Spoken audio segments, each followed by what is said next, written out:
हाथों में उसके कलम का आना अच्छा लगता है। हाथों में उसके कलम का आना अच्छा लगता है, उसको भी स्कूल जाना अच्छा लगता है। सादर प्रणाम, मेरा नाम है रंजना और आप सभी का स्वागत है Kanti Ranjana mission awareness channel Karma पर।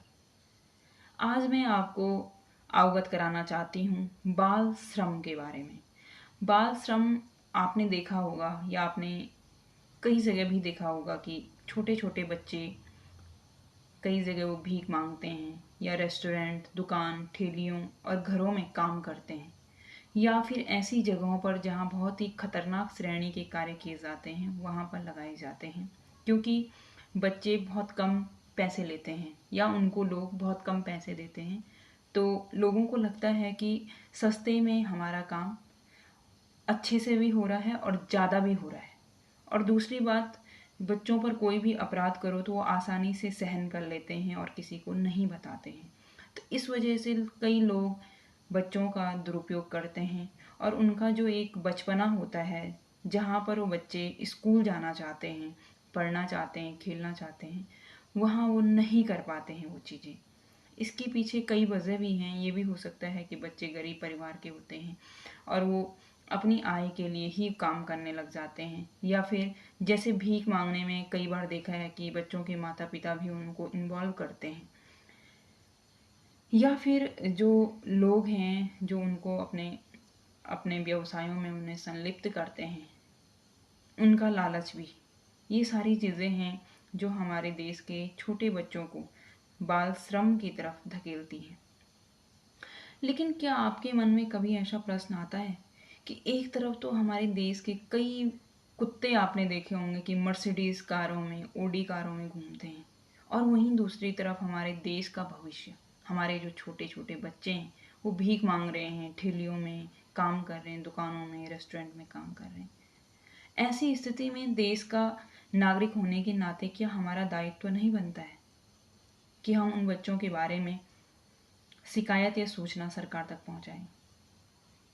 बनता है ना। इसके लिए भारत सरकार द्वारा बाल श्रम को रोकने के लिए एक पेंसिल पोर्टल या 1098 पर कॉल करने की व्यवस्था की गई है। 1098 तो काफ़ी पॉपुलर भी है, लोग जानते भी हैं, लेकिन शिकायत बहुत कम लोग करते हैं, ये हो सकता है। पर पेंसिल पोर्टल के बारे में कम ही लोगों को जानकारी है।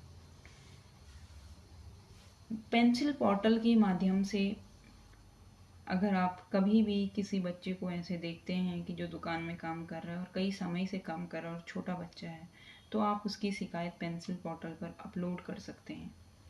इसके लिए मैं आपको ऑनलाइन प्रक्रिया बता देती हूँ कि आप कैसे इसमें आवेदन करें। सर्वप्रथम आपको गूगल में जाना है। गूगल में जैसे ही आप पेंसिल पोर्टल सर्च करेंगे तो आपके सामने ये इमेज आ जाएगी जिसमें लिखा है pencil.gov.in। जैसे ही आप इसमें क्लिक करेंगे तो आपके सामने ये स्क्रीन ओपन हो जाएगी और यहाँ पर किनारे में लिखा है चाइल्ड लॉग शिकायत या शिकायत की रिपोर्ट करें। यहाँ पर आपको क्लिक करना है, ये चाइल्ड लॉज शिकायत या शिकायत की रिपोर्ट करें। यहाँ पर क्लिक करने के बाद आप जैसे ही इसमें क्लिक करेंगे तो ये डिटेल्स आ जाएंगी, शिकायत प्रपत्र आ जाएगा। यहाँ पर अगर आपको बच्चे का नाम पता हो तो आप उसका नाम लिख सकते हैं और विवरण लिख सकते हैं। विवरण का मतलब मैं ये कहना चाहती हूँ कि जैसे आप किसी घंटाघर में गए हैं और आपने देखा कि वहाँ पर कोई छोटा सा बच्चा किसी ठेली में काम कर रहे हैं, तो आप वहाँ पर उस घंटाघर की लोकेशन लिख सकते हैं कि यहाँ पर घंटाघर है, यहाँ पर ये दुकान है और इसके पास से बच्चा काम कर रहा है। और हो सके तो अगर आप फ़ोटो खींच सकते हैं तो फ़ोटो इसमें अपलोड कर सकते हैं। अगर बच्चे के बारे में जैसे इसमें डिटेल्स दे रखी है, आप देख लें, मकान नंबर, गांव, मोहल्ला, अगर आपको पता हो तो आप ये चीज़ें डाल सकते हैं, लेकिन अगर आपको ये पता नहीं है तो आप इसको स्किप कर सकते हैं। लेकिन इसमें विवरण लिखना बहुत ज़रूरी है जहाँ पर आपने बच्चे को देखा है। उसके बाद जैसे आप ये डिटेल्स डालेंगे, उसके बाद आप अपने स्टेट का नाम सेलेक्ट करेंगे और डिस्ट्रिक्ट का नाम सेलेक्ट करेंगे, और जैसे ही इन चीज़ों को सिलेक्ट करेंगे उसके बाद अपनी डिटेल्स आप यहाँ पर डाल देंगे। ये इसलिए डाली जाती है कि जब इसमें श्रम विभाग इसकी निगरानी और इस पर एक्शन लेता है जब वो एक्शन लेंगे और कई बार अगर बच्चा नहीं मिलता है या उसकी सही लोकेशन पता नहीं होती है तो वो आपको कॉल करके पूछ सकते हैं।